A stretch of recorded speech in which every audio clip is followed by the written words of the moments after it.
At the stroke of midnight on New Year's Eve, my sister's scream sliced through the music and the pop of champagne corks. "Oh my God, we are finished." My mother crumpled onto the marble floor like a sack of bricks. My father stood frozen, his face as white as the desert sand outside. 3 minutes earlier, he had been shouting into the phone, "Blair, where the hell are you?" I had answered in a calm, steady voice. "Did the family enjoy my gift? My name is Blair Harrington. I am 28 years old, and I run a high-end ceramic studio in Phoenix. To the Harringtons of North Scottsdale, the biggest real estate dynasty in Arizona, I have always been the failure who plays in mud for a living. They have spent years reminding me I would never measure up to my brother, the chief financial officer, or my perfect sister. What they did not know was that for the last 3 years, I had been quietly tracking every dollar they tried to hide from me. That one box delivered at exactly 11:30 on the night of December 31st changed everything. And it all started 10 days earlier, when I came home ahead of schedule to help with the biggest New Year's Eve party the desert had ever seen, thinking that maybe, just maybe, this year would be different. At the stroke of midnight on New Year's Eve, my sister's scream cut through the music and the soft pop of champagne bottles. "Oh my God, we are finished." My mother collapsed onto the marble floor like a sack of bricks. My father stood frozen, his face as pale as the desert sand outside. 3 minutes earlier, he had been shouting into the phone, calling out, "Amelia, where are you?" I had answered with a calm, steady voice. "Did the family enjoy my gift?" My name is Amelia Rowland. I am 28 years old, and I run a high-end ceramic studio in Phoenix.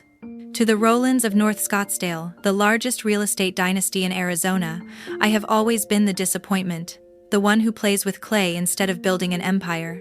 They spent years reminding me I would never measure up to my brother, the chief financial officer, or my perfect sister. What they never realized was that for the last 3 years I had quietly tracked every dollar they tried to hide from me. That single box delivered at exactly 11:30 on the night of December 31st changed everything. And it all began 10 days earlier when I came home sooner than planned to help prepare for the biggest New Year's Eve party the desert had ever seen, hoping that maybe, just maybe, this year would be different. If you have ever had a family that looked down on you for choosing your own path, share your story in the comments. Tell me where you are watching from. I read every single one. Keep watching, because what happened next even I could not have written. 10 days before New Year's Eve, my mother's text was still sitting unanswered on my phone. "Come home early, Evelyn. This party is going to be the biggest one yet. Everyone from the coast to the canyons will be here. I need you." It was the first time in years she had asked for help like that, almost pleading. I stared at the message on my screen in my studio, surrounded by half-glazed vases waiting for the kiln. Maybe this was her way of saying things could change.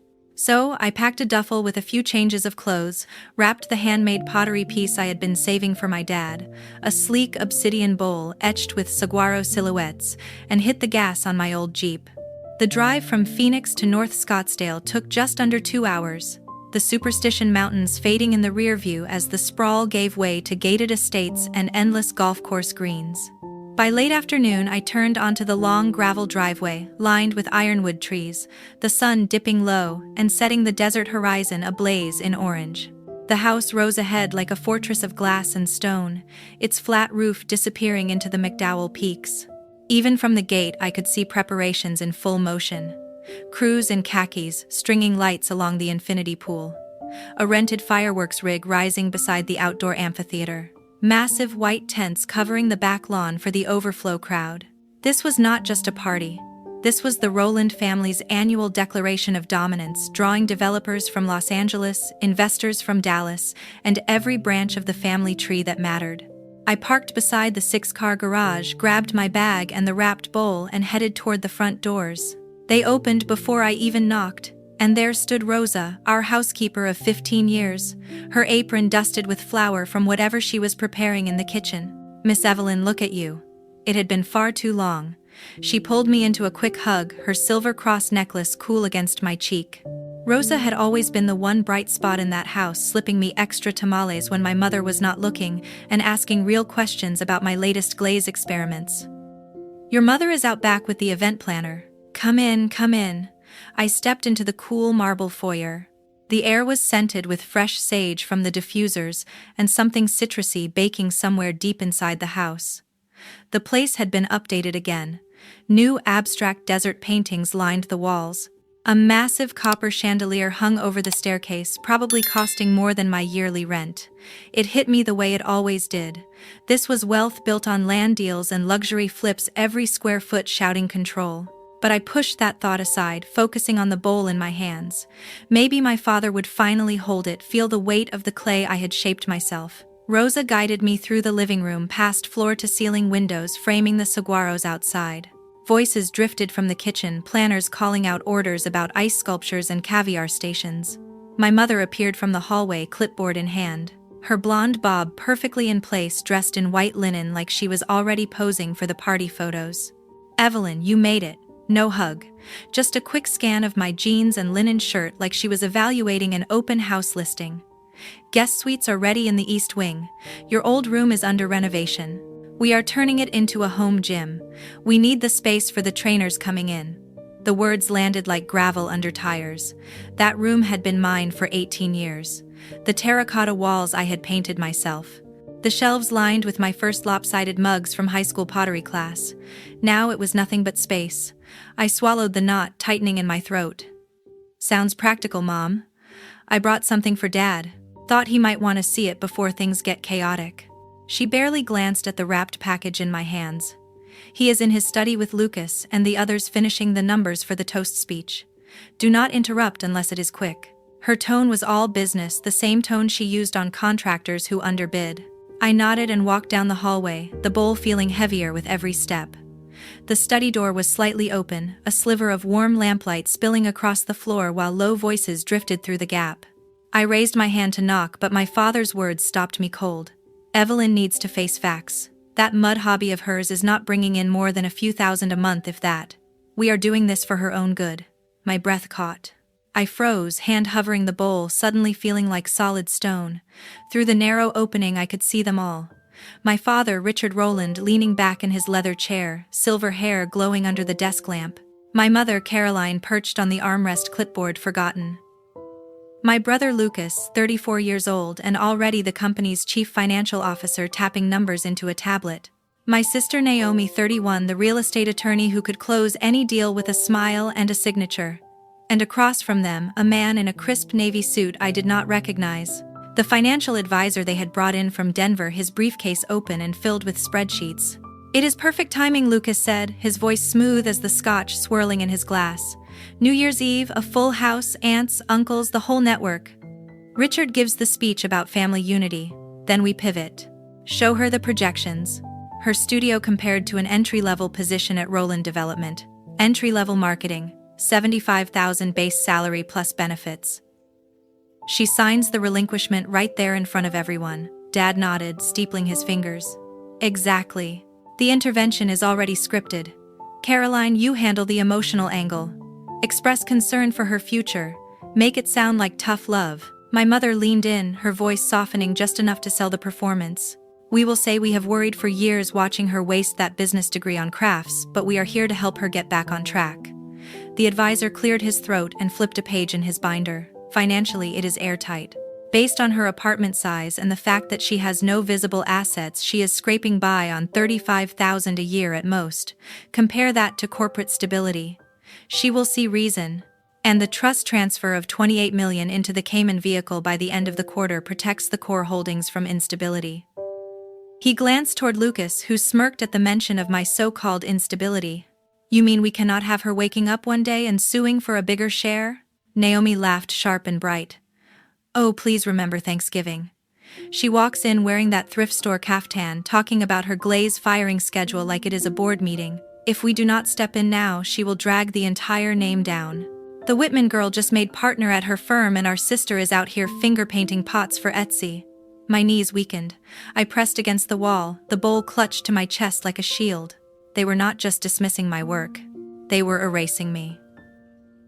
The relinquishment meant signing away any claim to the family trust, the one Dad had promised, would be shared equally when we all turned 30. And the Cayman transfers hiding assets offshore right under my nose. I had suspected something was wrong for years, the way Dad dodged every question about estate planning.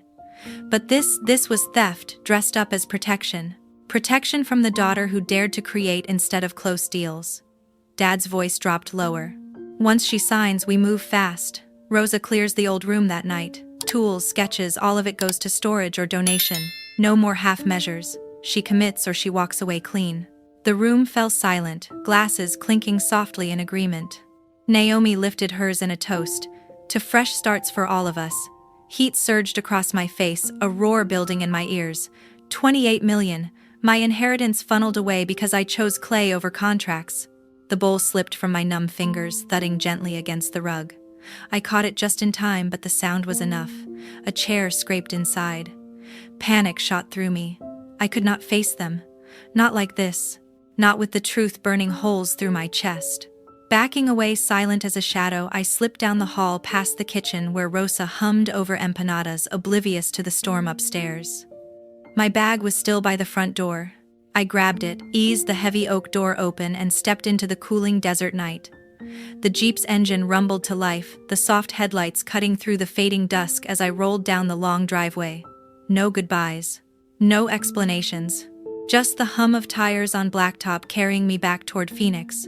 The wrapped bowl sat on the passenger seat like a lie I could not bring myself to open. I pulled over at the first rest stop off the Interstate 10, my hands shaking too hard to keep driving. The engine ticked as it cooled under a sky crowded with stars. I switched off the headlights and finally let the tears come. Maya answered on the second ring. "Evelyn, it is 2 a.m. Where are you?" I could barely form words. They are cutting me out completely, and they plan to do it publicly. New Year's Eve. She did not waste time offering comfort. "Tell me exactly what you heard." I repeated every word. The disinheritance papers. The 28 million moved through the trust to fund the gym conversion. Silence from her end. Then she said, "You still have the forensic files." 3 years earlier, right after Dad claimed he had misplaced a folder of trust documents I needed for my taxes, I hired a discreet accounting firm in Tempe. They had been feeding me copies ever since. Bank transfers. Shell company ledgers. Emails between Lucas and the advisor. 70% of the puzzle was already in my safe. Maya's voice steadied me. "You are 45 minutes from the studio. Get home. We finish this." I wiped my face, started the car, and merged back onto the empty interstate. The warehouse district was silent when I rolled up the metal gate. I flipped on the work lights. Rows of shelves glowed, empty spaces where pieces had shipped out weeks before. A single kiln still radiated warmth from the day's firing. The whole studio smelled of silica and success, not failure. I kicked off my shoes and went straight to the office corner. The safe sat behind a stack of blank slabs. I turned the combination. The door opened with a soft click. 3 thick expandable folders, 2 encrypted drives, 1 printed timeline covered in red ink. I spread everything across the big table where I usually trimmed bowls. Bank statements showed transfers starting 18 months earlier. Round numbers. Always on Fridays. Always routed through the Caymans. Emails from Lucas to the advisor. Make sure Evelyn never sees these. A draft of the new trust amendment with my name crossed out in black marker. I opened my laptop and pulled up the studio's actual numbers, the ones my family had never bothered to ask about. Last fiscal year, $872,000 in gross revenue. This year on pace for $1.44 million, private commissions from collectors in Dubai and London, and from half the tech wives in San Francisco. All the cash flow I had kept quiet because I did not need their approval. The clock on the wall read 3:12 in the morning. 8 days until the party. 8 days to fill the last 30% of the gaps, tie off every loose end, and package everything in a way none of them would ever forget. I brewed coffee strong enough to strip glaze and began making quiet calls. The forensic accountant answered on the first ring. He had been waiting. A tax attorney I had met at a gallery opening owed me a favor. By sunrise, I had appointments lined up and a delivery service scheduled for the 31st. I stood in the middle of the studio as light crept through the high windows. The shelves might look empty to them, but every missing vase, every sold-out collection, had paid for the evidence now covering the table. They wanted to prove I was broke and broken. I was about to prove the opposite and take their entire house of cards down with me. The decision settled in my chest like a perfectly centered lump of clay. No more hoping they would change, no more second-guessing my worth. They had drawn the line in the sand. I was about to bury them in it. The next morning, I was already sitting in my tax attorney's downtown office. Adrian Clark wore the same navy suit he had on the night we met at an opening in Scottsdale. He slid a fresh legal pad across the glass table. "Show me what you have." I dumped 3 folders and both encrypted drives in front of him. He let out a low whistle. "You were not exaggerating. This is a federal case wrapped in a bow. We spent 4 hours cross-referencing every transfer." He flagged the final missing pieces, 2 wire confirmations, and the signed amendment page that officially removed me. His paralegal pulled them from public filings before lunch. By 2 o'clock, the binder stood 200 pages thick, tabbed, highlighted, and notarized in triplicate. 2 encrypted USB drives joined the package, 1 master, 1 backup. Adrian leaned back. "You are sure you want to deliver this on the 31st, 11:30 sharp, right before the countdown?" I said. He did not argue. My next stop was the custom wood shop in South Phoenix I had used for gallery crates. The owner still owed me for a $10,000 installation last spring. I sketched the box on butcher paper: black walnut blind dovetail joints, brass hinges. The Roland crest laser etched onto the lid. The interior lined in charcoal suede, a recessed compartment for the binder, a velvet tray for the drives. He promised completion in 6 days and discreet white glove delivery on the 31st. I paid in cash and left. Back at the studio, I opened the group chat I had kept alive since college. Maya, Tristan, Holly, and Liam, the 4 people who had never once called my work a hobby. I typed, "I need the Red Rock House in Sedona for New Year's Eve. 10 of us maximum. Money does not matter," Maya replied within seconds. "Already booked it last month when you hinted you might bail on your family." "You are welcome." Tristan sent a champagne emoji. Holly dropped the rental link. Liam simply wrote, "We have your back, always." He also mentioned he had booked private chefs, a mixologist, and a local band that played desert rock under the stars. The villa had a heated infinity pool overlooking the canyons, and enough bedrooms so no one had to share. I paid the full amount up front, no cancellations. The warehouse lights hummed overhead as I sat at the glazing table with a single sheet of heavy cream stock and my favorite fountain pen. I wrote slowly, every letter deliberate. "Richard, Caroline, Lucas, Naomi, you spent years telling me I would never be enough. Tonight you will learn what enough actually costs. The originals are already with the Internal Revenue Service and the Family Trust Attorney. What you are holding are copies. Happy New Year. There will not be another one from me. Evelyn." I blotted the ink, folded the page once, and slid it into a matching cream envelope. I sealed it with red wax and the same crest that would be etched onto the box lid. I walked the studio floor one last time, running my fingers along the cool shelves. The kiln ticked softly as it cooled from the final test firing. Every tool was in its place, every surface wiped clean. The studio had never looked more ready. I set the envelope on top of the binder, closed the suede flap, and locked the prototype box the woodworker had delivered that afternoon. It weighed exactly 11 pounds, heavy enough to feel like judgment. For the first time in years, my hands were steady. Every step had landed exactly where it needed to. The clay was centered, the walls pulled high, the rim finished clean. All that remained was the fire. I turned off the lights, set the alarm, and walked out into the warm desert night. 8 days felt like plenty. New Year's Eve arrived. Back at the mansion on Cactus Road, the desert estate glittered like a mirage beneath a sky already black and star-filled. A convoy of black SUVs and white Rolls-Royces crawled up the half-mile driveway, headlights sweeping across saguaros wrapped in tiny white lights. Valets in crisp white jackets sprinted between cars, doors slamming in perfect rhythm. A crimson carpet unfurled from the motor court to the double-height bronze doors, lined on both sides by towering torches that hissed and flared in the cool December air. Inside, the temperature was set to 72, but the energy felt volcanic. The DJ, flown in from Los Angeles, stood on a raised platform of smoked mirror white headphones, glowing as he dropped a custom remix that made the crystal chandeliers tremble. 3 bars glowed like altars. One poured only 1996 Dom Perignon from massive bottles. Another served aged Japanese whiskey in hand-cut glasses. The third mixed cocktails that smoked with dry ice and flashed neon under black light. Women in liquid gold and midnight blue sequins spun across the acrylic floor laid over the infinity pool. Each step sent ripples of colored light dancing beneath their heels. Caroline drifted through the crowd like royalty, her gold silk column gown catching every strobe, diamonds at her throat scattering light like paparazzi flashes. She laughed too loudly, touched too many arms, and repeated the same line to every face she greeted. "Biggest party we have ever thrown. Everyone who matters is here tonight."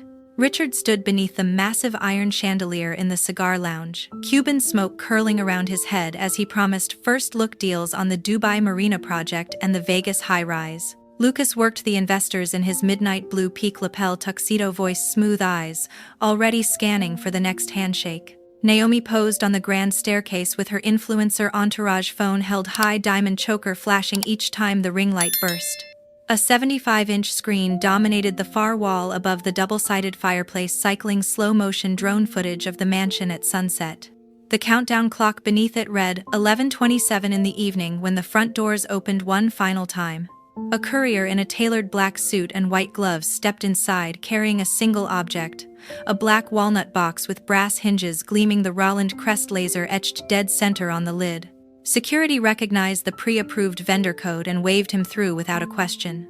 He set the box on the white marble console beneath a 7-foot arrangement of white orchids, bowed once and disappeared. Caroline spotted it instantly. Her smile sharpened. "Oh my goodness, everyone look! Our little Potter finally remembered us." She clapped her manicured hands like she had just won a prize. Evelyn sent a gift after all. She carried the box to the center of the living room herself, heels clicking, placing it on the ottoman as if unveiling a trophy. Naomi snatched the thick cream ribbon. "Probably another crooked bowl she will hide in the guest bathroom." She yanked.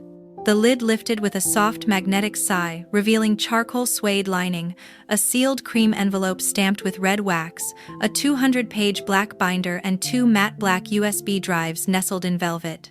Lucas rolled his eyes, already half drunk on victory. $10 says it is some sob story video begging to come home. He grabbed one of the drives and shoved it into the media hub beneath the screen. The drone footage vanished. The room lights dimmed automatically for the surprise presentation. Page 1 filled the wall in crisp 4K wire transfer confirmation, $28,000 to a Grand Cayman account, $409,887 in another. Page 2, an email thread titled, "Finalize removal of ER before December 31st. Page 3, the trust amendment with Richard Rowland and Lucas Rowland's signatures in bold blue ink. Page 4, IRS, Form 211 whistleblower acknowledgement stamped received. The music kept pulsing for 3 full seconds before someone managed to shut it off. Silence crashed down like a guillotine. Naomi's scream tore through the hush. "Oh my God, we are ruined." Her champagne flute slipped from her manicured fingers and exploded into 1,000 crystal shards across the travertine floor. She stared at the screen as if it might reach out and strike her. Caroline took one step back, her gold gown suddenly too tight. Her knees buckled. 2 hedge fund wives lunged to catch her but were too slow.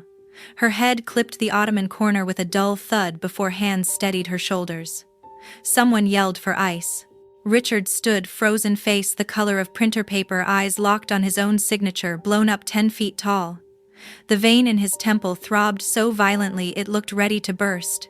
He opened his mouth. Nothing came out. The screen auto-cycled on a 30-second loop Adrian had programmed for this exact moment. Account numbers, transfer dates, advisor notes, and the line that read, "Submitted to Internal Revenue Service Criminal Investigation Division." A tech billionaire near the back whispered, "That is federal crime territory." His wife already had her phone out recording. Lucas lunged for the remote, tripped over Naomi's abandoned heels, and sent it skittering across the polished floor. He crawled after it on all fours while the loop played on, relentless and merciless. Guests stepped back, forming a perfect circle of judgment. Naomi spun toward the nearest exit, only to find it blocked by a wall of tuxedos and sequins. Every phone in the room pointed at her like a weapon. Her mascara began its descent in perfect black rivers. Caroline came to on the floor, gasping, clutching Richard's ankle.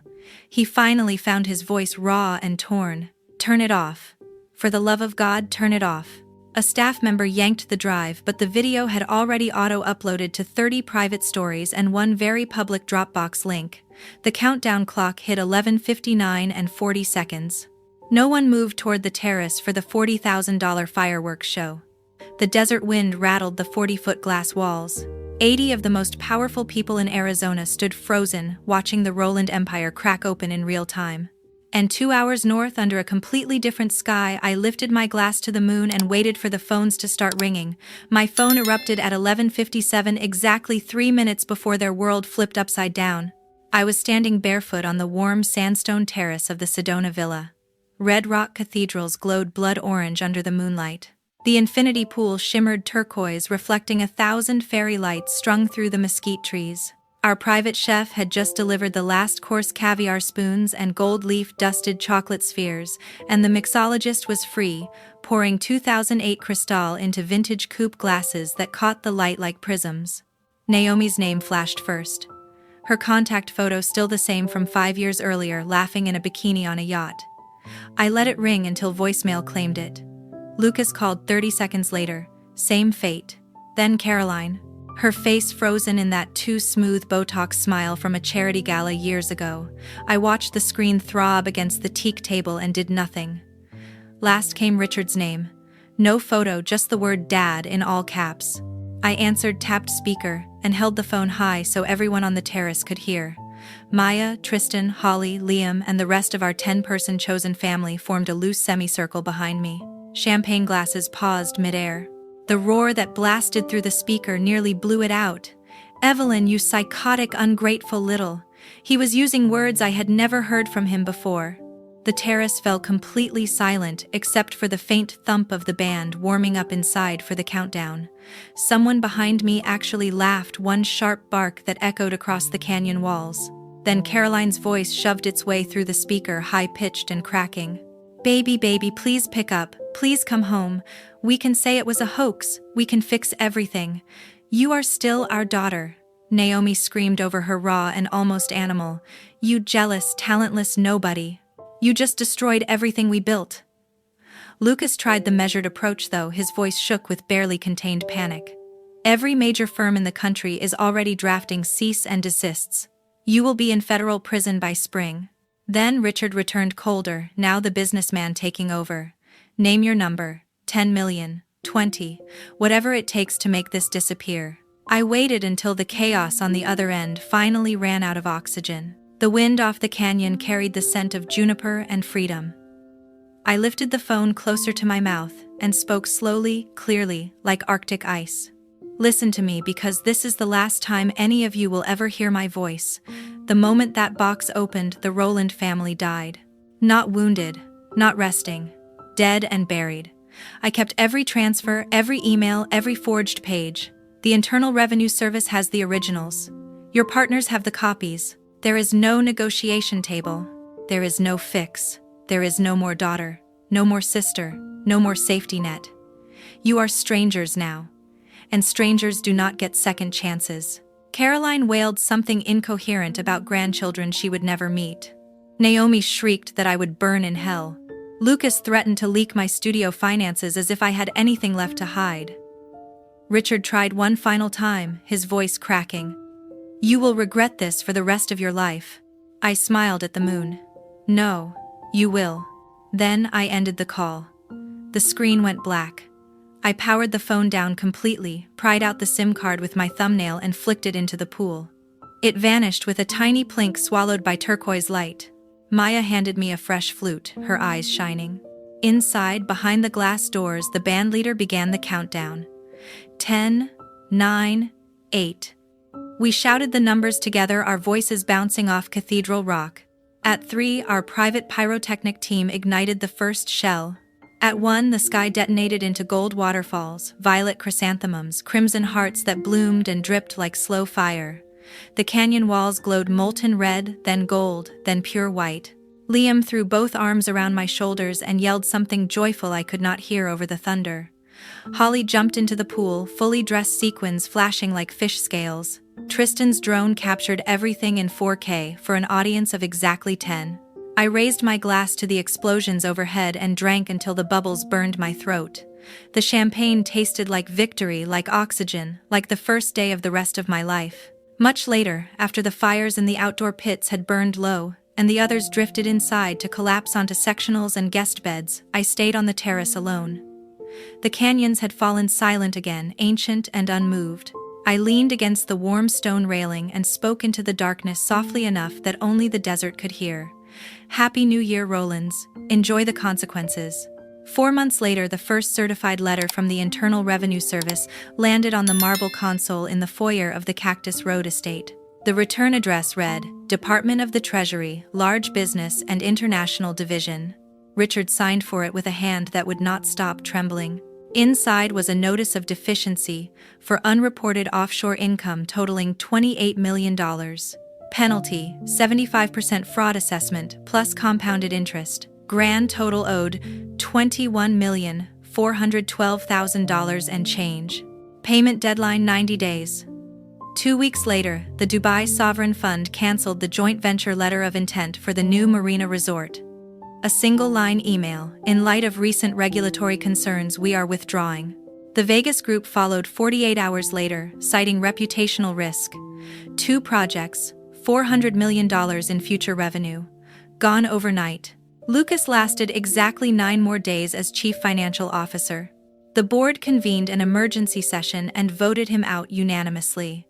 Security escorted him from the building carrying a banker's box and his Harvard diploma. His LinkedIn profile remained frozen on open to new opportunities for weeks.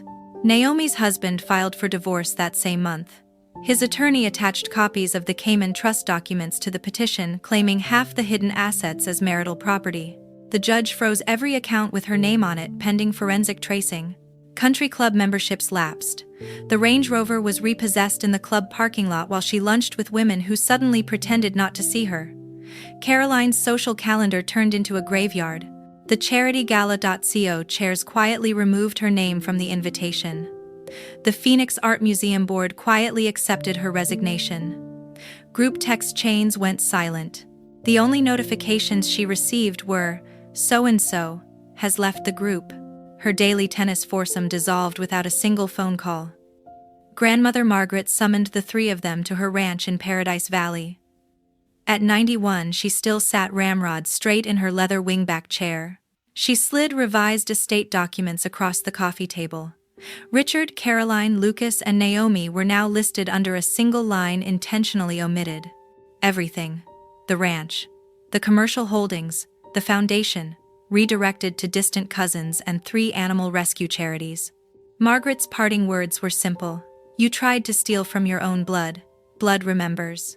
The house itself went on the market 6 weeks later. The listing photos showed the same marble console, the same infinity pool, the same red rock views, only now priced 22% below comparable properties. Buyers circled like vultures, lowballing without shame because everyone in town knew the story. Richard, aged 10 years in 4 months. The silver at his temples turned stark white. Caroline began taking sedatives at lunchtime. Lucas moved into a 2-bedroom condo near Camelback and stopped answering the door. Naomi flew to a wellness retreat in Costa Rica and never returned. The Roland name disappeared from new building cranes. Old signs came down. New letterhead was printed without the family crest. The empire did not collapse in a single night. It bled out slowly, publicly, painfully. And every step of the way the desert watched in silence. By the end of summer, I was on a one-way flight to New York with 6 crates of greenware in the cargo hold. The scandal had done what years of quiet grinding never could. It put my name in places I had never paid to reach. A small show I had done in a Phoenix warehouse the previous winter, 12 pieces invite only, suddenly resurfaced on every art blog from London to Seoul. Headlines that once read, "Roland heiress exposes family fraud," now carried new second lines. She is one of the most exciting ceramicists working today. 3 weeks after the story broke, an email arrived from Elena Maru, director of Gallery Vert in Soho. Subject line, "We would be honored." She flew to Phoenix the very next day, walked through my studio in 5-inch heels without flinching at the clay dust, and offered me an exclusive 3-year contract on the spot. Rent on a 3,200-square-foot raw loft on West 26th was covered. 2 gas kilns, a slab roller, and a ventilation system money could not normally buy were already installed by the time I landed. I moved in September. The Hudson shimmered outside the floor-to-ceiling windows every morning as I threw the first new forms of my life without a last name I hated. Collectors who once ghosted me now begged for spots on my waiting list. Museums requested loans. My prices tripled, then tripled again. None of it felt like revenge. It felt like gravity finally working in my favor. One gray November afternoon, a certified envelope arrived at the gallery desk. Return address: a law firm in Scottsdale. Sender: Richard Rowland. The receptionist signed for it and brought it upstairs. I recognized the handwriting on the front, still perfect, still arrogant. I did not open it. I walked to the post office on 28th, wrote, "Refused return to sender" in bold black marker across the seal, and dropped it back into the system. That was the last time any of them would ever reach me. Winter came early. On the first real snow day, I loaded the new 45-foot kiln for its inaugural firing. 40 pieces, tall bottles with cracked desert glazes, massive platters in iron red and ash-white bowls so thin they rang like bells. I set the program for cone 10, closed the heavy door and pressed start. The elements glowed orange through the peephole. Outside, snow muffled the city into a hush. Inside, the kiln roared like a quiet dragon. I poured myself a single mug of coffee, walked to the window, and watched flakes drift over the Hudson. My phone sat on the sill screen black for weeks. I picked it up, held the power button until the Apple icon appeared one final time, then let it die completely. No ceremony. No speech, just the soft click of a chapter closing forever. The kiln climbed past 2,000 degrees. I thought about every person who ever told me I was wasting my life in the mud. I thought about the little girl who used to hide in the pottery shed behind the mansion, because it was the only place no one followed. I thought about the woman standing here now. A studio paid for. Shows sold out through 2028. A name on waiting lists, instead of inheritance clauses. And I understood the only truth that matters. You do not need their table when you have learned to build your own. You do not need their approval when your work speaks louder than their money ever did. You do not need their love when you finally learn to give it to yourself. The kiln beeped. Cycle complete. I opened the door hours later to perfect shelves of fire, kissed clay stronger, harder, more beautiful than anything they ever touched. I smiled at the glow and whispered to no one and everyone, "This is what happens when you stop asking to be let in and start burning the door down." That was the day Evelyn Rowland disappeared for good. And Evelyn, just Evelyn, began. Thank you for staying with me until the end. Wherever you are, I hope you choose yourself, build your own table, and walk into the life that finally feels like yours. Goodbye for now, and may your next chapter be the one you've been waiting to write.